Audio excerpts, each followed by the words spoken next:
పుట్టడమే గోల్డెన్ స్పూన్లో పుట్టిన ఒక అమ్మాయిని ఓ రాకుమార్తెలా బయట ప్రపంచం తెలియకుండా పెంచారు. ఆ అమ్మాయిని బయట వాళ్ళకి ఇస్తే బాగా చూసుకోరేమో అని తన బావకి ఇచ్చి పెళ్లి చేశారు. మరి పెళ్లి తర్వాత కూడా ఆ అమ్మాయి జీవితం రాకుమార్తెలా ఉందా? పార్ట్ 4. రచయిత అంగులూరి అంజనీదేవి గారు. ఇక స్టోరీలోకి వెళితే కార్తికేయ మాటల్ని గుర్తు చేసుకుంటూ మౌనంగా కూర్చుంది ఆహ్లాద. అప్పుడే నాగేశ్వరి వచ్చింది. ప్రేమను నటిస్తూ ఆహ్లాద వైపు చూసింది. ఆహ్లాద, నేను ఊరు వెళ్తున్నాను అమ్మా, నువ్వు జాగ్రత్త అంది. అలాగే పిన్ని, నేను ఇక్కడ బాగున్నానని మా అమ్మతో నాన్నతో చెప్పు, నా దిగులేం పెట్టుకోవద్దు అని కూడా చెప్పు వాళ్ళకి. ఇంకా అంటూ ఏదో చెప్పబోయి ఆగింది ఆహ్లాద. అయ్యో, పుస్తకాలు చదువుకుంటూ నువ్వు ఇక్కడ ఇంత బాగుంటే ఇది చెప్పకుండా ఇంకేం చెబుతాను ఆహ్లాద? ఓ, నిన్ను లోపల పెట్టి తలుపుకు తాళం వేసిన సంగతా? అది నేను చెప్పను. రమ్య చెప్పింది నాకు. నిన్ను కదిలిస్తే నిద్రలేస్తావని తాళం వేసుకొని వెళ్ళారట వాళ్ళు. నిన్ను చాలా సుకుమారంగా సున్నితంగా చూస్తున్నారు. ఇదంతా నేను వెళ్ళగానే మా అక్కతో బావతో చెబుతాను. వాళ్ళు చాలా సంతోషపడుతూ వింటారు. ఎందుకంటే వాళ్ళు నీ దగ్గరకు రావాలని రోజూ అనుకుంటున్నారు. ఏవో పనుల వల్ల ఆగిపోతున్నారు. అయినా ఇక వాళ్ళు ఎందుకులే రావడం, నేను ఎలాగో వస్తూనే ఉంటాను. నన్ను డాక్టర్ రమ్మన్నది. నేను వచ్చి నిన్ను చూసి వెళితే మీ అమ్మ వచ్చినట్టే. నేను కూడా నీ యోగక్షేమాలు ఎప్పటికప్పుడు వాళ్లకు చెబుతూనే ఉంటాను. అదీ కాక మా రమాకాంతం వదిన ఎప్పుడూ వస్తూనే ఉంటుంది. నువ్వు ఎలా ఉన్నావో చూసి రమ్మని మీ నాన్ననే ఆమెని పంపిస్తుంటారు. నీకు అమ్మైనా అత్తైనా ఆమెనే కదా. ఈ విషయం నేను మీ అమ్మ రోజూ అనుకుంటూ ఉంటాం అంది నాగేశ్వరి. నిజమే అనుకుంది ఆహ్లాద. నువ్వు కూడా మా మీద దిగులేం పెట్టుకోకు. నీకు తోడుగా విక్రాంత్, రమ్య ఉన్నారు. ఆ ధైర్యంతోనే మేము అక్కడ నిద్రపోతున్నాం. లేకుంటే నిన్ను వదిలి మేము ఉండగలమా? నిన్ను ఎలా పెంచుకున్నాం నీకు తెలియదా అంది నాగేశ్వరి. నాగేశ్వరి మాట్లాడితే ఎవరికైనా సరే కొద్దిసేపు నోరు తెరుచుకొని వినాలనిపిస్తుంది. తెలుసు పిన్ని అంది చిన్నపిల్లల. నాకు తెలుసు ఆహ్లాద. నిజానికి మీ అమ్మ మీ నాన్న బ్రతుకుతున్నది నీకోసం. అందుకే నువ్వు దూరంగా ఉన్నావన్న లోటు వాళ్ళకి లేకుండా చేస్తాను. అలా చేస్తేనే అక్కడ వాళ్ళు, ఇక్కడ నువ్వు సుఖంగా ఉంటారు అంది నాగేశ్వరి. సరే పిన్ని అంది ఆహ్లాద. ఇంట్లో పెత్తనం మీ అమ్మది అయినా పనులన్నీ నా చేతుల మీదగానే జరుగుతాయి. నీకేం కావాలన్నా మీ అమ్మ నన్నే పంపమని చెబుతుంది. నాకంత మర్యాద ఇస్తుంది మా అక్క. సరే, నీకేం కావాలో చెప్పు ఆహ్లాద. మా రమాకాంతం వదిన వచ్చేటప్పుడు పంపిస్తాను అంది.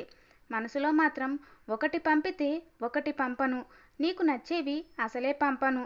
ఎవరికి ఎలాంటి వాతలు పెట్టాలో నాకు బాగా తెలుసు. లేకుంటే ఆ మల్లరాయుడితో మాట్లాడితే అన్ని మాటలు అంటాడా మీ నాన్న అనుకుంది. ఆహ్లాద నవ్వుతూ చూసింది. ఇప్పుడు ఆహ్లాద మనసు ఎలాంటి మచ్చలేని తెల్ల కాగితంలా ఉంది. అందుకే నాగేశ్వరి మనసులో ఏముందో తెలుసుకోలేకపోయింది.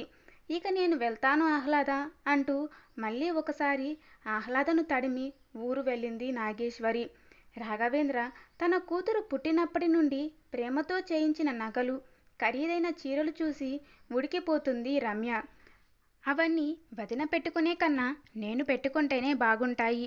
ఎలాగైనా వాటిని నా సొంతం చేసుకోవాలి అనుకుంది. విక్రాంత్ను పక్కకు తీసుకెళ్ళి, అన్నయ్య, నిన్న వదిన ఫోటోలు చూసి బామ్మ ఏమన్నదో తెలుసా? వదినకు ముత్యాల నగలు కొట్టొచ్చినట్లు ఏం బాగుండవట. నాకైతే బాగుంటాయట. వదిన దగ్గర చాలా ముత్యాల నగలు ఉన్నాయి. అడిగితే నాకు ఇస్తుందా అన్నయ్య అంది రమ్య ఆశగా.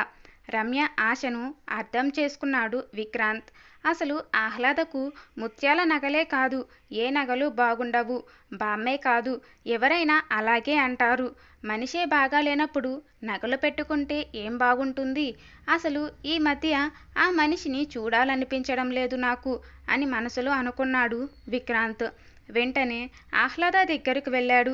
నీ మెల్లో ఉండే ఆ ముత్యాల దండను రమ్యకు ఇవ్వు అన్నాడు. ఎందుకు? రమ్య ఎక్కడికైనా వెళ్ళాలా అంది ఆహ్లాద. లేదు, ఇంట్లోనే ఉంటుంది, ఇవ్వు అన్నాడు విక్రాంత్. ఇంట్లోనే ఉంటే ఎందుకు? నేను వేసుకోవద్దా అంది. నీకెందుకు, రమ్యకు ఇవ్వు అన్నాడు. నాకెందుకా? షాక్ తిన్నది ఆహ్లాద. పెళ్ళయ్యాక అతను కొత్తగా ఒక్క నగ కూడా చేయించకపోగా ఉన్నవి కూడా నీకెందుకు, రమ్యకు ఇవ్వు అంటున్నాడు. నేను కూడా రమ్య అంత వయసున్న దాన్ని నేను వేసుకుంటే చూడాలని లేదా బావకు? అదీకాక నాకెంతో ఇష్టంగా మా అమ్మా నాన్న చేయించిన ముత్యాల చైన్ అది. ఎంత ఈజీగా అడుగుతున్నాడు రమ్యకు ఇవ్వు అని.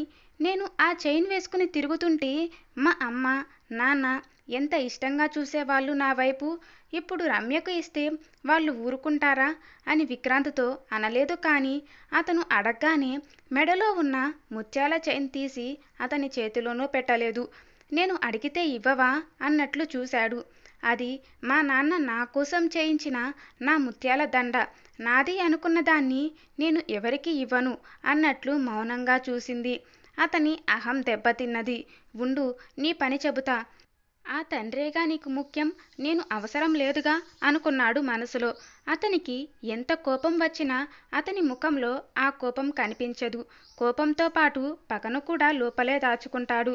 అందుకే అతన్ని అర్థం చేసుకోవడం చాలా కష్టం. బావ ఎప్పుడు తనని ప్రేమగా చూడాలని అనుకుంటుంది. ఆ ప్రేమను బావ ముఖంలో వెతుక్కుంటుంది. విక్రాంత్ వెంటనే కిచెన్లో ఉన్న రమ్య దగ్గరకు వెళ్ళాడు. రమ్యతో ఏం చెప్పాడో ఏమో, ఎప్పటిలాగే ఆఫీస్కి వెళ్ళాడు. లంచ్ టైం కాగానే అన్నం తిందాం రా వదినా అంటూ పిలిచింది రమ్య. ఆహ్లాద లేచి నిలబడింది. ఆహ్లాద దగ్గరికి వెళ్ళింది రమ్య. రావదినా అంటూ రమ్య ఆహ్లాద మెడలో ఉన్న ముత్యాల చైన్ పట్టుకొని లాగింది.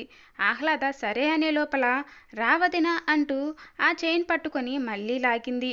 ఆ క్షణంలో రమ్య చూపుల్ని ఆహ్లాద క్షణకాలం చూసింది. కానీ ఆ చూపుల్లో ఏముందో గమనించలేదు. ఆ లోపలే ఆ చైన్ తెగి ముత్యాలన్నీ కింద రాలాయి. ఇక రమ్య అక్కడ ఉండకుండా ఏం జరగనట్లు కిచెన్లోకి వెళ్ళింది. అయ్యో, ఇదేంటి, నా చైన్ ఇలా తెగింది? రమ్య నన్ను అన్నానికి పిలుస్తూ కావాలని నా చైన్ తెంపిందా? చాచా, నేను ఇలా ఆలోచించకూడదు. రమ్య అలా తెంపదు. రమ్య నా ఆడపడుచు. పొద్దున నిద్ర లేచినప్పటి నుండి అన్ని పనులు తనే చేస్తుంది. నన్ను అసలు ఒక్క పని కూడా చెయ్యనివ్వదు. వదినా, నువ్వు కూర్చో, నేనున్నాను కదా అంటూ కూర్చున్న చోటు నుండి కదలనివ్వదు. నన్నంత జాగ్రత్తగా చూసుకుని ఎలా తెంపగలుగుతుంది? అయినా నా చైన్ కావాలని తెంపితే మా నాన్నకు తెలిస్తే ఊరుకోడని రమ్యకు తెలుసు. రమ్య అంత ధైర్యం చెయ్యదు. ఇది యాక్సిడెంట్గానే జరిగింది అని మనసులో అనుకుంటూ కింద పడ్డ ముత్యాలను ఏరుకుంది. ఆఫీస్ నుండి ఇంటికి వచ్చాడు విక్రాంత్. బావా అంటూ అతని దగ్గరకు వెళ్ళింది. ముఖ్యమైన ఆలోచనలో ఉన్నట్లు ఆమె వైపు చూడలేదు. మళ్ళీ పిలిచింది. ఏంటి పిలుస్తావు, మాట్లాడవు అంటూ కసురుకున్నాడు విక్రాంత్. అలా కసురుకోవడం అలవాటైపోయింది అతనికి. అతను ఎవరితో మాట్లాడినా అలా విసుక్కోడు. లోకువుగా అంతకన్నా చూడడు. ఆహ్లాదతోనే అలా ఉంటాడు. ఎప్పుడూ అనిపించలేదు. కానీ ఇప్పుడు ఎందుకు అతను ముందు నిలబడాలంటేనే ఆత్మాభిమానంగా అనిపించింది. వెంటనే అక్కడి నుండి వెళ్ళిపోవాలనుకుంది ఆహ్లాద. అయినా మా బావనే కదా నన్ను విసుక్కుంది, బయట వాళ్ళు కాదుగా. ఆఫీస్లో ఎన్నో పనులు ఆయనకి అనుకుంది. ఏం లేదు బావా, ఉదయం నువ్వు అడిగిన ముత్యాల చైన్ తెగింది, అది చెబుదామని పిలిచాను అంది ఆహ్లాద. అతను ఆమె వైపు చూడలేదు కాబట్టి సరిగ్గా విన్నాడో లేదో అని గబగబా ఆ ముత్యాలను దోసిట్లో పెట్టుకొని, ఇవిగో బావా, చూడు ఎలా తెగిందో. రమ్య నన్ను అన్నానికి పిలుస్తుంటే ఇలా తెగింది అంది. అది ఆహ్లాదకు చాలా పెద్ద విషయం. కానీ అతనికి అది అసలు విషయమే కాదు. అందుకే దాని వైపు చూడలేదు. దీన్ని గోల్డ్ షాప్కి తీసుకెళ్ళి వెంటనే చేయించు బావా. ఈ చైన్ అంటే నాకు చాలా ఇష్టం. ఇది లేకుంటే నా మెడ బోసిగా ఉంటుంది అంది ఆహ్లాద. చైన్ సంగతి సరే, నువ్వు నీ సూట్ కేసులకు తాళాలు వేస్తావు ఎందుకు? ఇదేమైనా అడవి అనుకున్నావా? ఇల్లు కాదా? ఇంట్లో తాళాలు ఎందుకు అన్నాడు. మా ఇంట్లో వేస్తాం బావా, డబ్బులు బంగారం ఉంటుంది కదా అంది ఆహ్లాద. అక్కడ వేరు ఇక్కడ వేరు, తీసేయ్, నాకు నచ్చలేదు. నేను రమ్యనేగా ఇంట్లో ఉండేది, మమ్మల్ని అనుమానిస్తున్నావా అన్నాడు విక్రాంత్. అయ్యో, అలాంటిదేమీ లేదు బావా, ఇంకెప్పుడు నా సూట్ కేసులకు తాళం వేయను, ఇప్పుడే తీస్తాను. మరి ఈ చైన్ అంది. ముందు ఆ తాళాలు తీయి, చైన్ సంగతి తర్వాత అన్నాడు. అలాగే బావా అంటూ అక్కడ నుండి వెళ్ళి సూట్ కేస్ ఓపెన్ చేసి అందులో పెట్టింది. తన 2 సూట్ కేసులకు తాళాలు వేయకుండా తీసి పెట్టింది. ఆ రాత్రి ఆహ్లాద మనసు ఎప్పటిలాగా లేదు. బావ నాతో ఎందుకు అంత స్ట్రిక్ట్గా ఉంటాడు? నువ్వు నా గుప్పెట్లో ఉన్నావు. నిన్ను ఎంతలో ఉంచాలో అంతలోనే ఉంచుతున్నా. నీకే అర్థం కావడం లేదు అన్నట్లుగా ఉంటాడు. ఎందుకు అలా ఉంటాడు? కనీసం నవ్వడు, నవ్వించడు. నవ్వినా చూడలేడు. అసలు నేను నవ్వడం మర్చిపోయి ఎన్ని రోజులైందో. అందుకేనా కార్తికేయ నవ్వు గురించి అంత గొప్పగా చెప్పాడు? నాకే అర్థం కాలేదు అని అనుకుంటున్న ఆహ్లాదకు వెంటనే కార్తికేయ గుర్తుకొచ్చాడు. ఆ రోజు కార్తికేయ ఎప్పటిలాగే ఆహ్లాదను ఎవరో చూడకుండా కాలేజీకి కొద్ది దూరంలో ఉన్న నీలగిరి చెట్ల కింద కూర్చోబెట్టాడు. నిజంగానే నువ్వు అల్ప సంతోషివి. నువ్వేంటో, నీకేం కావాలో ఒకరు గుర్తు చేసే వరకు నీకు తెలియదు. మీ నాన్నగారు తప్ప నిన్నెవరూ అర్థం చేసుకోలేరు. నువ్వు అర్థం కావాలంటే వాళ్ళు కూడా మీ నాన్నగారు నిన్ను ప్రేమించినంతగా ప్రేమించాలి. ఇది నాకెలా అనుకుంటున్నావా? రోజు నీ మనసుతో నేను మాట్లాడుతుంటాను. కానీ నువ్వు నమ్మవు. నేను నీకు ఆక్సిజన్ లాంటి వాడిని. ఇది కూడా నువ్వు నమ్మవు. పోనీ ఇదైనా నమ్ముతావా అన్నాడు. ఏంటి కార్తికేయ అది? అంది పక్కకి చూస్తూ ఆహ్లాద. నువ్వు నవ్వితే చూడాలని, నిన్ను నవ్విస్తూ ఉండాలని ఉంటుంది. నువ్వు పైకి ఒప్పుకోవు, కానీ నువ్వు నా ముందు కొద్దిసేపు నవ్వినా చాలా స్వచ్ఛంగా నవ్వుతావు. మనసుతో నవ్వుతావు. అందుకే నీ నవ్వు అన్నా, నీ మనసు అన్నా నేను బాగా ఇష్టపడతాను. అసలు ఇష్టం అంటే ఏమిటో కూడా నీకు తెలియదనుకుంటా. ఎందుకంటే దాన్ని కూడా నీకు అర్థమయ్యేలా చెప్పేవాళ్ళు లేరు. ఏంటి కార్తికేయ, నవ్వడం గురించి ఇంతగా చెబుతున్నావు? నవ్వడమే నా పని అనుకుంటున్నావా? నువ్వు తప్ప మా బావ నన్ను నవ్వించడు అనుకుంటున్నావా? ఇష్టపడడు అనుకుంటున్నావా? ఏంటి? అంది. ఆమె అలా అంటున్నప్పుడు ఆమె చెవికి ఉన్న ముత్యాల లోలాకు అందంగా కదులుతుంటే అపురూపంగా ఆమె ముఖంలోకే చూస్తున్నాడు కార్తికేయ. ఏంటి అలా చూస్తున్నావు? మా బావ నీకన్నా ఎక్కువగానే చూసుకుంటాడు నన్ను. నువ్వే పెద్ద గొప్ప అనుకోకు అంది ఆహ్లాద. నీతో నాకేంటి ఈ గొడవ ఆహ్లాద? అసలు నేనిప్పుడు మీ బావ గురించి ఒక్క మాటైనా మాట్లాడానా? ఎందుకో ఏమో నీ మనసులోనే కాదు, నీ రక్తంలో కూడా మీ బావను బాగానే కలిపేసుకున్నావు. బావ అన్న పదాన్ని విపరీతంగా ప్రేమిస్తున్నావు. కానీ ఒక పదాన్ని ఉచ్చరించడానికి, హృదయం స్పందించడానికి తేడా చాలా ఉంటుంది ఆహ్లాద. పదంతో కాపురం చేయగలరా ఎవరైనా? అది నీకు ఇప్పుడు తెలియదులే. ఇప్పుడు నిన్ను నవ్వించడానికి, బలవంతంగానైనా నిన్ను ఇక్కడ కూర్చోబెట్టి మాట్లాడడానికి ఈ కార్తికేయ ఉన్నాడుగా. ఒక్కటే గుర్తుపెట్టుకో ఆహ్లాద, ఎప్పటికైనా నిన్ను నవ్వించగలిగేది, నిన్ను సంతోషంగా ఉంచగలిగేది, నీకు జీవితాన్ని ఇవ్వగలిగేది ఈ కార్తికేయనే అన్నాడు కార్తికేయ. అయినా నువ్వు నాకొద్దు కార్తికేయ, మా బావ ఉన్నాడు అంది ఆహ్లాద. కార్తికేయ ఇంకేం మాట్లాడకుండా వెళ్ళిపోయాడు. అందుకేనా ఇలా కసురుకొని విసుక్కునే బావ కోసమేనా నువ్వు నాకొద్దు కార్తికేయ అని స్పష్టంగా చెప్పేదాన్ని? అంతేకాదు, ఇంకా చాలా చాలా హర్ట్ చేసేదాన్ని. అయినా నన్ను ఏమీ అనేవాడు కాదు. నీ పక్కన ఫిజికల్గా కూడా నేనే కరెక్ట్ ఆహ్లాద, కావాలంటే చూడు అంటూ పక్కకొచ్చి తగలకుండా నిలబడేవాడు. అపురూపంగా నా ముఖంలోకి చూసేవాడు. అలా కళ్ళు ఆర్పకుండా ఎంతసేపు చూసేవాడో అనుకుంటూ పక్కకు తిరిగి కళ్ళు మూసుకుంది ఆహ్లాద. విక్రాంత్ ఆమె కన్నా ముందే నిద్రపోయాడు. కొన్ని నెలలు గడిచాయి. రమాకాంతం చాలా సంతోషంగా వచ్చింది. అమ్మా, నీ సంతోషం చూస్తుంటే పెద్దన్నయ్య పరిస్థితి బాగున్నట్లు ఉంది కదా. ఇదంతా చిన్నత్త పెట్టించిన ఇటుకల వ్యాపారం వల్లనే కదా. ఎంతైనా చిన్నత్తకు మనం అంటే ప్రాణం అమ్మా అంది రమ్య. చిన్నత్త పెట్టించడం ఏంటి రమ్య? విక్రాంత్ కదా పెట్టించాడు. దాని మొహం, దాని దగ్గర అంత డబ్బు ఎక్కడిది? నాకు తెలియకుండా అంది రమాకాంతం కూతురు ఇచ్చిన కాఫీ తాగుతూ. డబ్బు కాదమ్మా, మల్లరాయుడితో మాట్లాడి పెద్దన్నయ్యకు వ్యాపారం పెట్టిస్తానని నాతో చెప్పింది. చెప్పినట్లే మల్లరాయుడిని విక్రాంత్ అన్నయ్యకు పరిచయం చేసింది. పెద్దన్నయ్యకు ఇటుకల వ్యాపారం పెట్టించింది అంది రమ్య. వినగానే నోరు తెరిచింది రమాకాంతం. ఏంటమ్మా అలా అయ్యావ్ అడిగింది రమ్య. దానికసలు సిగ్గుందా? మల్లరాయుడితో మాట్లాడకుండా ఉండలేదా? ఎన్నిసార్లు చెప్పాను నేను. మా అన్న ఈ భూమిలో పుట్టి భూమిలో పెరిగే మనిషి. ఆయనకు ఇలాంటివి నచ్చవు. తేడా వస్తే నీ అంతు చూస్తాడు అని. అయినా నా మాట లెక్క చెయ్యలేదు.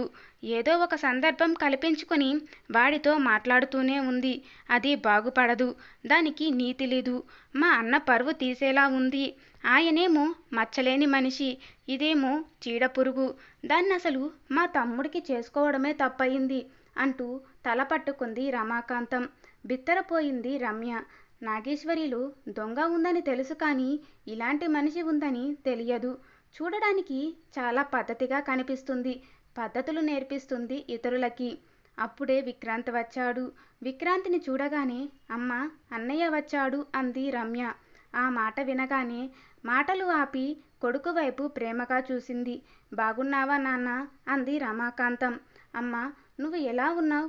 అన్నయ్య ఏమంటున్నాడు అంటూ అమ్మ పక్కన కూర్చొని అమ్మ చేతిని తన చేతిలోకి తీసుకున్నాడు. ఏమంటాడు? నిన్ను దేవుడు అంటున్నాడు అంది రమాకాంతం. విక్రాంత్ నవ్వి, ఎందుకమ్మా, బిజినెస్ పెట్టించాననా?